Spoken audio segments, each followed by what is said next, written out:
سوال یہ ہے کہ بعض اوقات کسی سستی کی بنیاد پر یا لیٹ ہونے کی بنا پر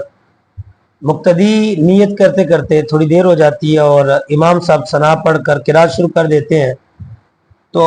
ہم لوگ ثنا یعنی سبحان اللہ سبحانک اللہم ثنا نہیں پڑھ پائے، اب ہمارے لیے کیا حکم ہے؟ پہلی بات تو یہ ہے، یاد رکھیں کہ نیت دل کے ارادے کا نام ہے، یعنی یہ کہ انسان کے ذہن میں یہ بات موجود ہونی چاہیے کہ میں کون سی نماز پڑھ رہا ہوں، کتنی رکعت پڑھ رہا ہوں، وقت کا تعین اس کے ذہن میں ہونا چاہیے۔ لفظاً نیت کرنے کو متاخرین فقہا امت نے محض اس غرض سے مستحسن قرار دیا کہ توجہ مقصود ہو، مقصد کی جانب توجہ مرکوز ہو جائے، ذہنی انتشار نہ رہے۔ لہذا اگر کبھی آپ لفظ نیت نہ بھی کریں لیکن ذہن حاضر ہو تو تکبیر تحریمہ اللہ اکبر کہہ کر نماز شروع کر دی جائے، اجر میں کوئی کمی نہیں آئے گی انشاءاللہ۔ سوال ہے، قعدہ میں انگشت شہادت سے اشارہ کرنے کی شرع نصیحت کیا ہے اور اس کا صحیح طریقہ کیا ہے؟ صحیح مسلم شریف کے اندر حدیث پاک ہے، حضرت عبداللہ بن عمر رضی اللہ تعالیٰ عنہ سے روایت ہے، آپ بیان کرتے ہیں کہ رسول اللہ صلی اللہ علیہ وآلہ وسلم جب نماز میں بیٹھتے تو اپنے ہاتھ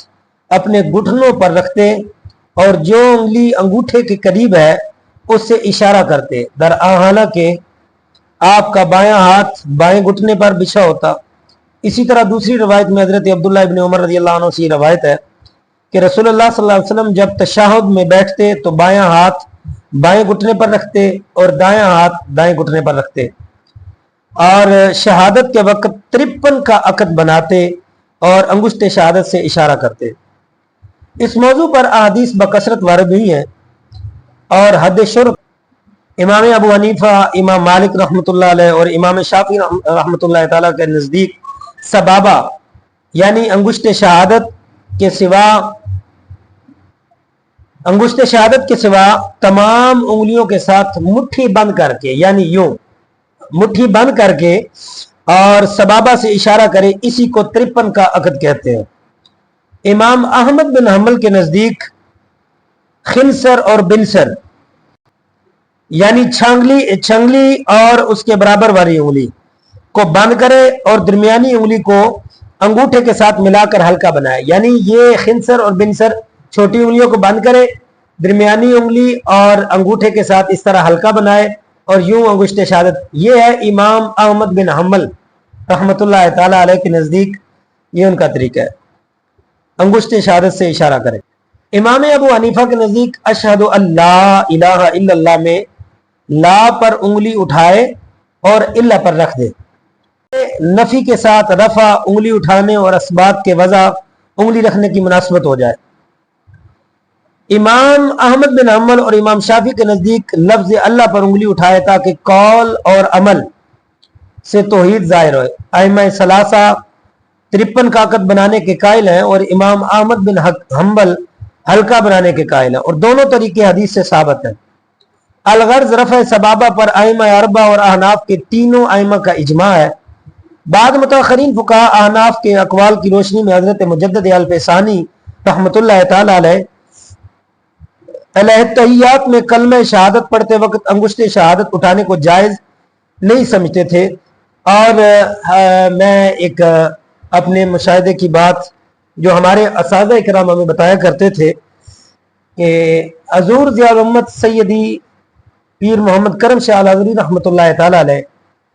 اپنے حلقہ احباب کو اکثر اس چیز سے منع فرمایا کرتے تھے۔ آپ فرماتے ہیں کہ انگشت شہادت اٹھانا اتحیات میں یہ ہے مستحب عمل، اور ہم عمومی طور پر دنیاوی الجھنوں کا شکار ہوتے ہیں ذہنی طور پر، اور یہ ہے اللہ تعالیٰ کی توحید کا اظہار کرنا، تو ایسا نہ ہو کہ بے خیالی میں ہم انگلی کو توجہ کہیں اور ہو اور انگلی کو آگے پیچھے اٹھائیں اور گنہگار ہوں۔ لہذا بہتر یہی ہے کہ جب تک توجہ نہ ہو انگلی نہ اٹھائی جائے۔ ایک دوست نے سوال کیا ہے، ایک نمازی مسجد میں پہنچا، اس وقت امام رکوع میں تھا، مقتدی نیت کر کے پہلے ہاتھ باندھ کر سبحانک اللہم پڑھے یا صرف ہاتھ باندھ کر رکوع میں چلا جائے؟ بہت ہی اچھا سوال ہے، اکثر لوگوں کے ساتھ یہ مسئلہ ہوتا ہے، عموماً پریشان ہوتے ہیں۔ تو جواب عرض یہ ہے کہ جب نمازی مسجد میں داخل ہو اور امام کو رکوع میں پائے تو سب سے پہلے تو اسے یہ دیکھنا ہے کہ اس نے کھڑے کہاں ہونا ہے صف میں. اگر پہلی صف مکمل ہے تو کچھ نمازی پہلی صف مکمل ہے تو نئی صف میں درمیان میں امام کے بالکل پیچھے کھڑا ہو. اگر اس صف میں پہلے سے کچھ نمازی کھڑے ہیں تو دیکھیں صف کے درمیان سے کہ کس جانب نمازی کم ہے اس جانب کھڑا ہو جائے. لیکن اگر دونوں طرف برابر ہیں تو پھر جس طرف دائیں طرف کھڑا ہو جائے. پہلے بالکل سیدھا کھڑا ہو کر نیت کرے, پھر کانوں تک ہاتھ اٹھا کر اللہ اکبر کہے, یہ تو ہوگی تکبیر تحریمہ. پھر دوسری تکبیر کہہ کر رکوع میں چلا جائے, امام کے ساتھ شامل ہو جائے. ہاتھ باندھنے کی ضرورت نہیں, کیونکہ حالت قیام میں ہاتھ تب باندھے جاتے ہیں جب کچھ پڑھنا ہو. اگر وہ یہ سمجھتا ہے کہ میں ثنا پڑھ لوں گا سبحانک اللہم و بحمدک, ثنا پڑھ لوں گا, امام رکوع سے نہیں اٹھے گا, اس کے اٹھنے سے پہلے میں رکوع میں چلا جاؤں گا, تو پھر وہ ثنا پڑھ لیں ورنہ ثنا کو چھوڑ دیں. یہاں پہ ایک ضروری بات ہے جو ذہن نشین ہے کہ اگر جلدی میں سیدھا کھڑے ہوئے بغیر تکبیر تحریمہ جھکتے ہوئے کہی, یعنی وہ سیدھا کھڑا نہیں ہوا, اس نے کانوں تک پیچھے سے ہی ہاتھ اٹھائے اور صف میں آیا, جھکتے جھکتے اس نے تکبیر تحریمہ کی اور اسی طرح رکوع میں چلا گیا,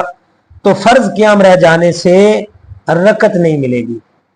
یہ بہت اہم سوال ہے اور اکثر لوگوں کے ساتھ یہ مسئلہ درپیش ہوتا ہے, بڑی توجہ کی ضرورت ہوتی ہے. جی.